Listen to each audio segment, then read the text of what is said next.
Welcome, everyone, to the Q for Two, your podcast companion for learning all about your favorite theme park attractions. Whether listening at home or while waiting in the queue, we'll fill you in on all the information you need to get the most out of your ride experience. I'm your host, Matthew, and joining me as always is my non-fuddy-duddy buddy, Ryan. Today, we're talking all about the two oldest coasters at Six Flags Over Georgia, the Dahlonega Mine Train and Great American Scream Machine. Non-fuddy-duddy buddy Ryan, how are you doing today? Well, I'd be lying if I said that this was the first time that descriptor has ever been used for me. Non-fuddy-duddy Ryan over here. No, I've been doing all right. Ready to get back into the wonderful world of theme parks with you today, Matthew. Heck yes, I am super excited. And again, we've got a special one for you all listeners today. Today, we're going to be talking about not one, but two roller coasters at Six Flags Over Georgia. So let's just jump into it. We got a lot to cover. Are you ready? Absolutely. Two for the price of one. And the price of one is nothing, because this is a free podcast. All right.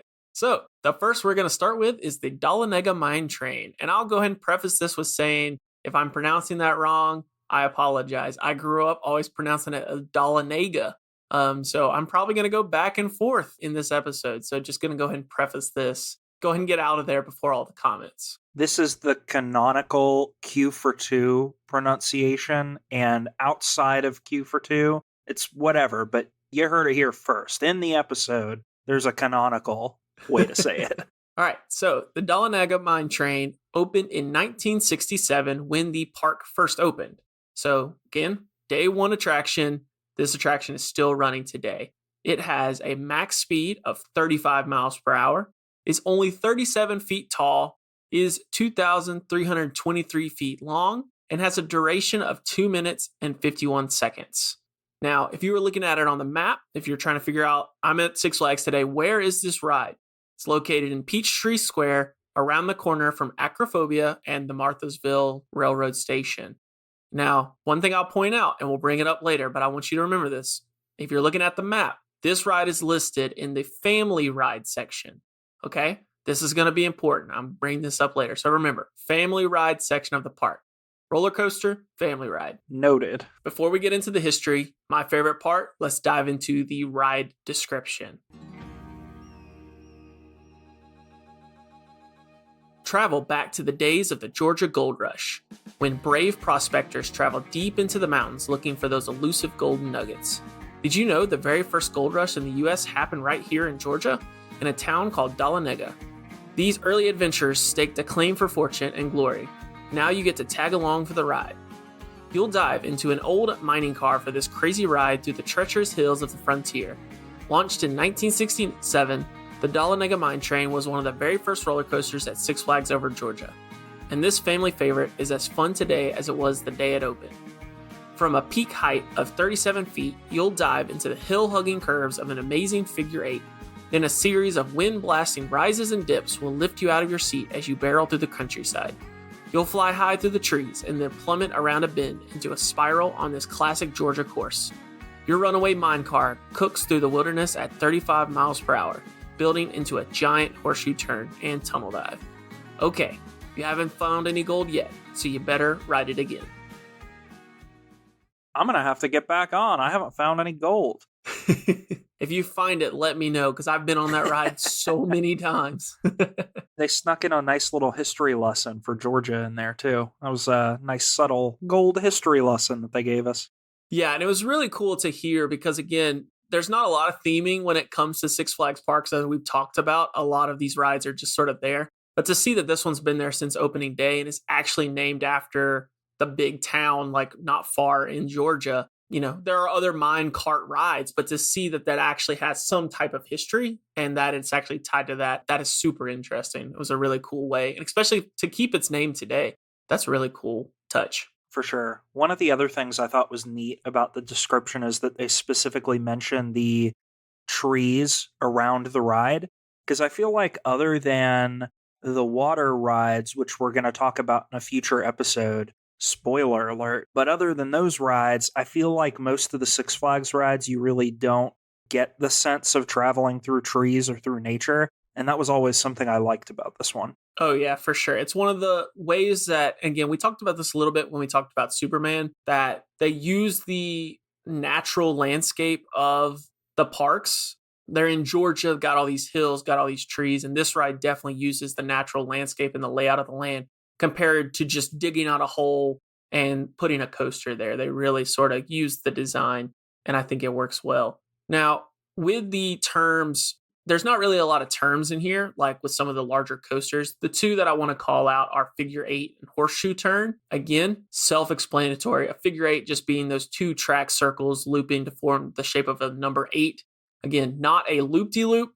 You're not going upside down, but it is going around these two circles. And then horseshoe turn, exactly what it sounds like. One large turn forming the shape of a horseshoe or the letter U for those of you that are not cowboy fluent. Both of these are very fun, gives you a lot of turns in this ride. And for it to be a family thrill ride, it's pretty exhilarating from my experience. Yeah, I think for, like you said, being such a simple coaster and being marketed as a family attraction, it's still a lot of fun. You get some thrills, and the parts where you pick up speed and you're hitting that 35 miles per hour that it talks about, you definitely feel it. You feel those moments when you're going faster. Now we'll dive into the history. So you have to start with the history of this ride with the manufacturer, Aerodynamics. Now, does that name ring a bell, Ryan? It does. We've talked about aerodynamics a couple of different times, if memory serves. We definitely have. So aerodynamics is huge in the roller coaster and the ride world when it comes to being a manufacturer. So their first coaster, which I thought was really important, was actually the Matterhorn bobsleds at Disneyland in 1959. After that, they had a couple others.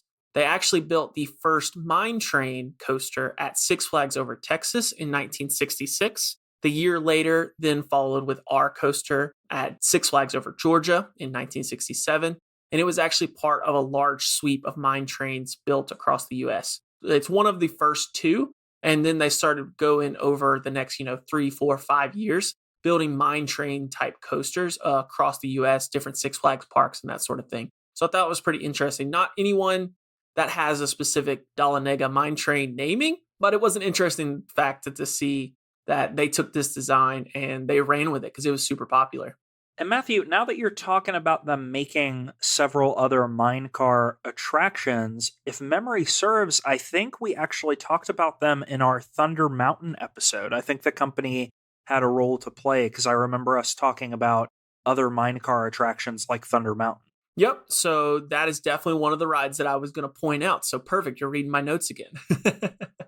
So yeah, Aero Development, as it's named, one of the things that was a little confusing, Aerodynamics has changed a bunch of different names throughout the years, and I believe they fully closed out in 2001. Along with Thunder Mountain, there's a couple other ones that I do want to point out that we're really big on. So first, Space Mountain at Magic Kingdom. So another of the mountains. They've got the Loch Ness Monster, which is at Busch Gardens, Williamsburg.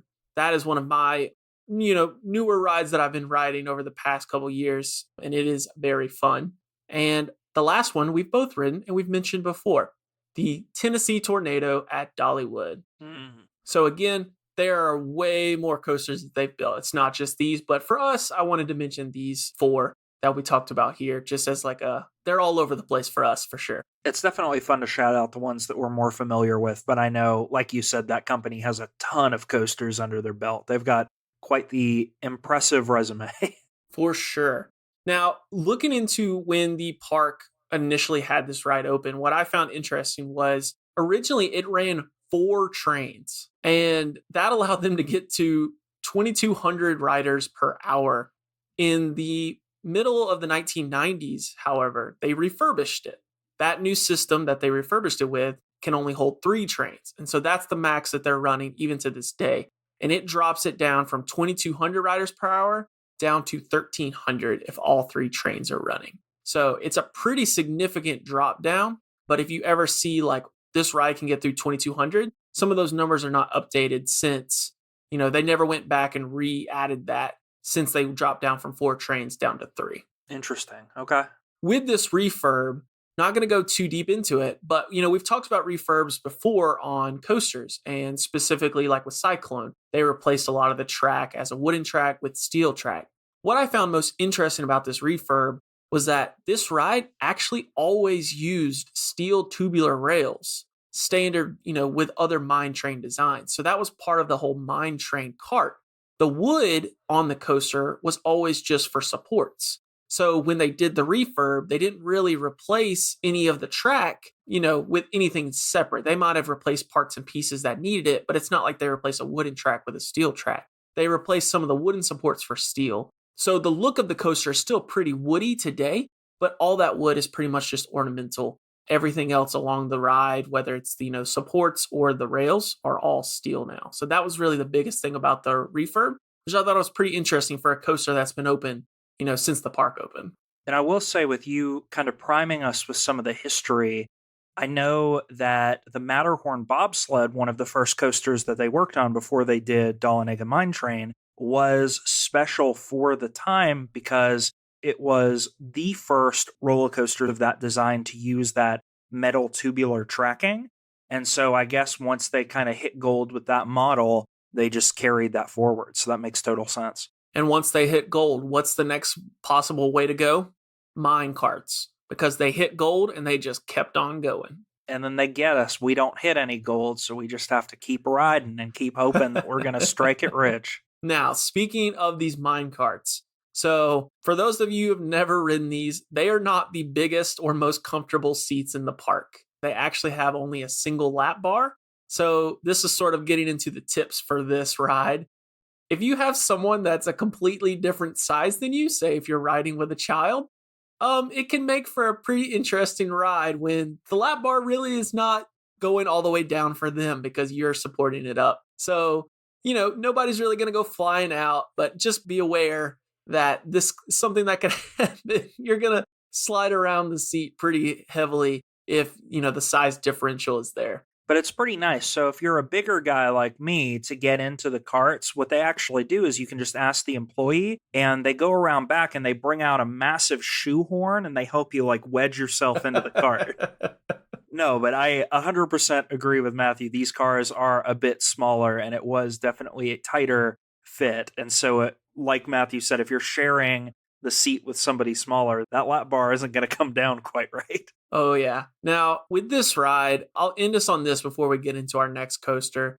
I absolutely loved this ride when I was a kid. Before I was brave enough to ride the Cyclone or the Scream Machine, I remember my mom and I riding this ride over and over again, what felt like hours. We probably only rode it 5 times, but we really got our money's worth on that one. And it, to me, as, an adult now, to go back, it's been a while. But every once in a while, I still like to get a chance to go ride it. It's not one that I have to ride every time. And it's not one that if you're going to the park for the first time, you should hit unless, you get the chance. It's a big nostalgia piece for me. But if you have kids, oh man, what a ride. Because not only is it potentially their first coaster, it's pretty zippy. It's not a boring kiddie coaster. It's actually got some speed to it, and it's a really good time for all. Absolutely. And I'll say, as somebody that doesn't have any nostalgia factor with this ride, the first time I rode this was when I was an adult going to the theme park with you, Matthew. And I mean, for being a more family-friendly coaster, it is a fun ride. I would never wait in line to ride this, but hey, when there's no waiting queue and we can walk right on, I've been known to get on this ride every now and again, and it's a good time. Before we move on, the only other tip that I've got is because this ride, it is zippy, but there's no flips or anything on it like we talked about earlier. So for me, it's always a good one once you're done eating. If you don't want to go on to one of the big coasters or anything super high thrill, right after you're done eating, this is the perfect way to spend your time getting you a little bit of, get your money's worth for your park, not just sit there for an hour letting your food digest. It's a pretty good one where, for me, you're not going to worry about throwing up your lunch or anything like that, to say it nicely. I would really like to accentuate that Matthew is talking about this coaster being zippy. Do not think, because this coaster does not have any inversions, that you can wear your hat on this ride. It is a bad idea. If you want first-hand proof, go check out the ride video on the Q for 2 Ride channel. Last time I rode this ride was when I took that video for the channel. Dude in front of me, hat flew clean off, right off the ride. You can see it right near the end of the video. Don't be like that guy. Take your hat off. Don't lose it. Yep. And sit back and enjoy it. Put your hands up. Enjoy those hills. Enjoy those tunnels. It's a really good time. All right. Let's jump into our second, which is the Great American Scream Machine, opening in 1973 at 57 miles per hour, 104 feet tall, 3,800 feet long, and a duration of 2 minutes. Again, if you're looking at the map and you're wondering where is this coaster, it is located in Lick Skillet between Blue Hawk and Superman/Hurricane Harbor. So it's over there pretty much right next to Blue Hawk, Old Ninja that we talked about earlier in the season. And this is where I want you to remember. This ride is listed under the thrill ride section of the map, not the family section. And this is where I say that they cheated Dahlonega Mine Train out of its category. That ride deserves to be up there with all of the coasters because it's a coaster through and through. It deserves to be in the thrilling section, and I'll die on that hill. I wonder why they don't put Scream Machine in family. Is it just because of the top speed that you reach? Do you go faster on that one than Dahlonega? Yeah, so you definitely go faster, and obviously it's higher. So 57 miles per hour compared to the 35, over 100 feet compared to only 37 feet. And then the length and the duration is, they're pretty comparable. So yeah, I'm pretty sure it's just the speed and the length. I understand why they gave it to him. It's definitely more of a thrill. It's more of a coaster's coaster, but darn it, justice for the mine train. All right. So speaking of the Great American Scream Machine, let's jump into my favorite part, the ride description. Gotta kick it off with a scream. It's the Scream Machine. Crickets. This classic wooden roller coaster has been an instantly recognizable landmark for almost 5 decades of riders at Six Flags Over Georgia.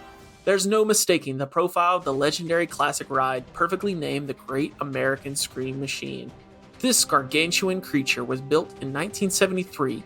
It rolls out over 3,800 feet of track that will have you screaming from the moment you leave the station on your initial climb up to a dizzying 105 feet. This was sure steep back in 1973, and it's still steep now. This historic wooden coaster has been designated as a National Roller Coaster Landmark by American coaster enthusiasts. The very long out and back layout of this red, white, and blue track will give you the sense of a never-ending joyride through the air. You'll swoop with great confidence and power over every rise and fall just like generations before you. Make sure you scream loud on this timeless American classic. I just can't hear that description and not think of some old man standing out front of the Scream Machine, looking at that incline, being like, well, this was sure steep in 1973.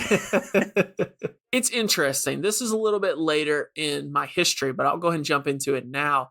It's funny that this ride description really just hits on a lot of the history facts and the cool features about it. They don't really describe what it is because there's not really much to this. When this ride opened in 1973, it actually opened as the tallest, longest, and fastest roller coaster in the world. Wow. So when they say back in 1973, they mean it. They are really tying into that. We had the record, don't know for how long, but they had it.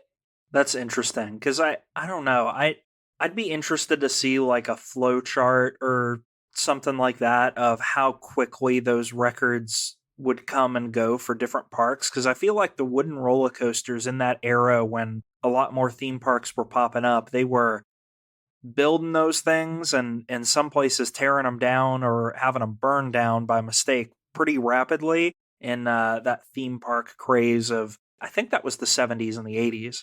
And it's crazy to think about that this ride is as well maintained and still functional as it is today. We've seen and we've talked about wooden coasters not being long lasting, and somehow they have kept this one rocking and rolling. And maybe it's just because of the simplicity of going back and forth. It's nothing too crazy, but it still blows my mind that this thing is running as well as it is today. I'm surprised too, especially because of the location in the South. I would think in Georgia that with a lot of the humidity that we get down here in the South, that would be detrimental to a wooden coaster. So that is interesting. They must have put some maintenance work into it, some refurbishment work, and given it that little extra love and care to make sure that it survived and gives us thrills to this day. Oh, yeah. This ride was manufactured by, not the Aerodynamics, by a company called Philadelphia Toboggan Company. What I found interesting about this, there weren't a lot of coasters that I was super familiar with. They did a lot of wooden coasters throughout the year. There are two pieces that I wanted to call out. The first, they've been making roller coasters since 1904. They date back that far. And they're still making coasters to this day. They're still in business. They sell different parts and pieces. They do make full coasters. It's sort of a different business than it was back in 1904 for sure. Again, didn't really make too many coasters that I was super familiar with, but they did also work on the Riverview Carousel at Six Flags Over Georgia. So I did find that really interesting because I know you're obsessed with your carousels. You got another foreshadowing. There's a carousel episode coming Q4 future.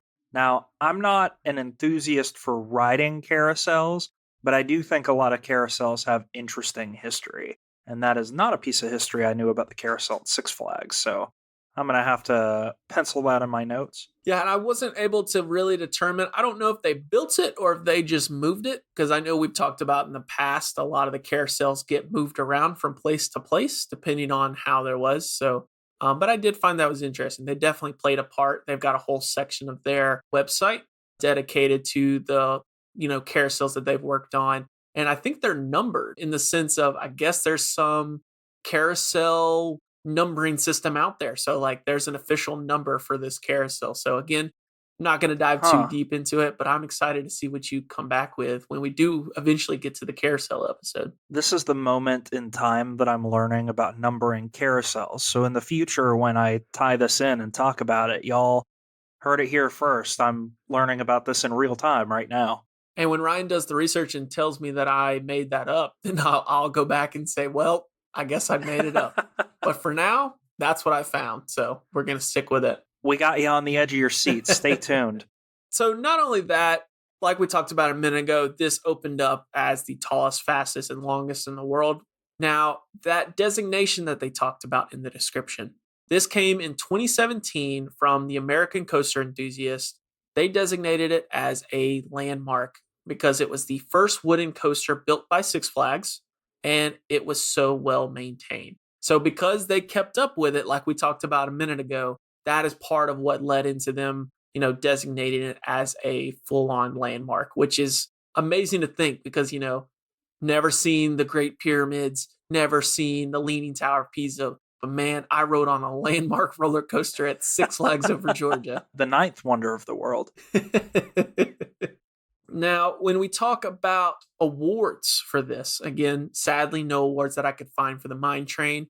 But this ride actually did get in the awards for their Golden Ticket Awards, and it topped out at 40th in the top wooden roller coasters back in 2006. So it went up and down 43, 45, 46 in that time frame in the early 2000s.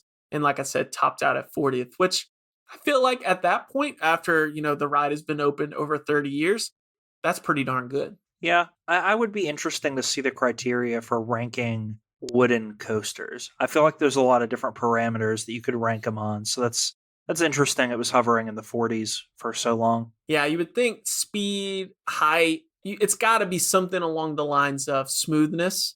And we'll talk about it in a minute. This ride is not the smoothest wooden coaster that we've talked about, but that's just wooden coasters in general. So yeah, I'd be curious to see. There's probably descriptors out there. Maybe we need to do a deep dive and figure out what's their grading scale.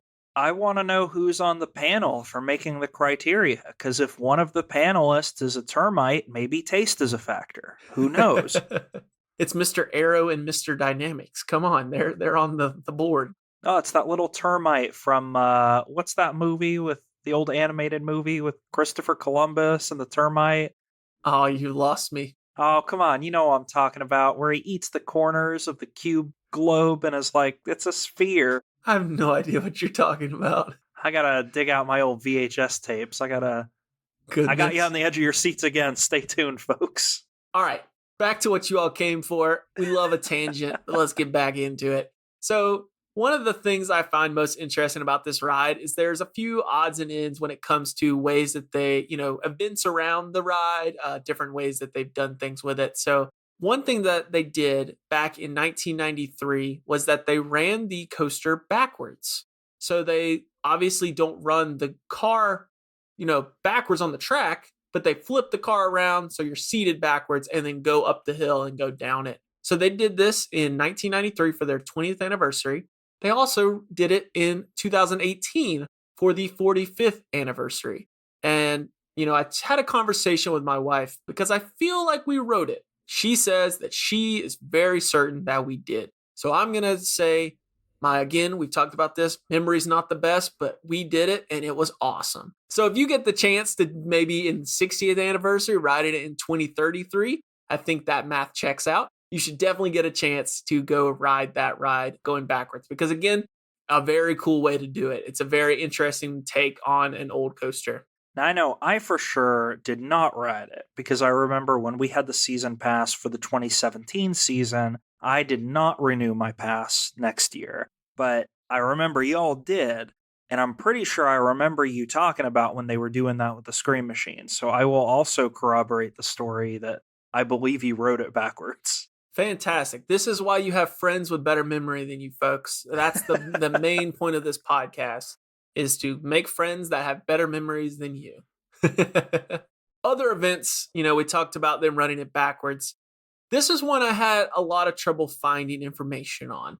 So every so often, Six Flags Over Georgia participates in a coaster-thon. They've done this with different coasters, Mindbender being one that they've done it on that, more frequently that I've seen. I found an instance where they did this in 1998 on the Great American Scream Machine. There was an old CNN article that I found from the local newspaper for this event. 3 people won a Jeep Wrangler after they called the competition at 60 days with no clear winner. It got to the point where they rode this ride for 60 days. Not like 60 days, 24 hours straight. Like, how many hours of the day were they riding this? I'm glad you asked. So the trio got hourly 5-minute breaks and lunch and dinner breaks of 45 minutes each. Then they slept for 7 hours each night on a platform near the coaster. So for 60 days, they didn't have to go home. They slept on the platform. They rode the ride with 5-minute breaks and their 45-minute lunch breaks. And they rode it for 60 days. All 3 competitors said they would have kept going, but the competition finally had to end. And so they gave all of them a Jeep Wrangler, which at the time was $16,000. So what a time.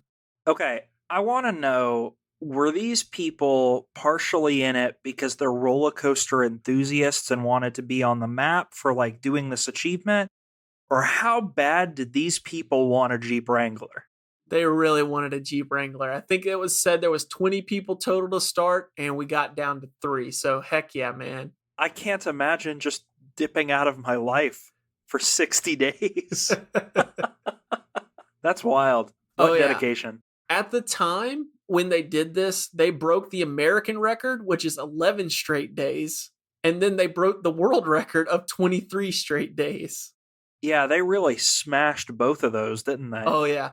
They don't have the record anymore. I don't remember what it was. I think there's like one guy that's got the record for like several of those categories. I want to say he was in like the 400 something hour range when it comes to like consecutive. So I didn't look up too much into it, but I did see that they don't have the record anymore. So sadly, but if you get the chance, go out there and ride that coaster and tag Q for 2, because let us know and we will support you. We will send you our love. Go ride that coaster for as long as you can. We'll get you one of those little care packages on the parachute, like in the Hunger Games.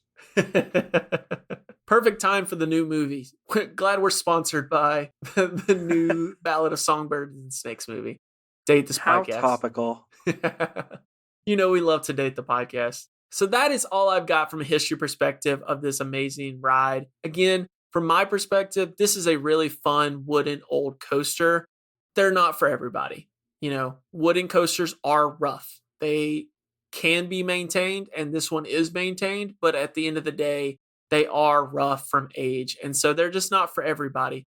But this ride has a lot of ups and downs, but it's nothing that's, no loops, no crazy turns or anything that crazy. Still a phenomenal ride, but it's not anything that you're going to like get completely beat up on. I've been beaten up worse on Ninja/Blue Hawk than I have on this one. Yeah, I will say the ups and downs are jarring and a bit rough. I will add the caveat, even so rough that they may or may not have forced my finger down on the stop record button for my camera.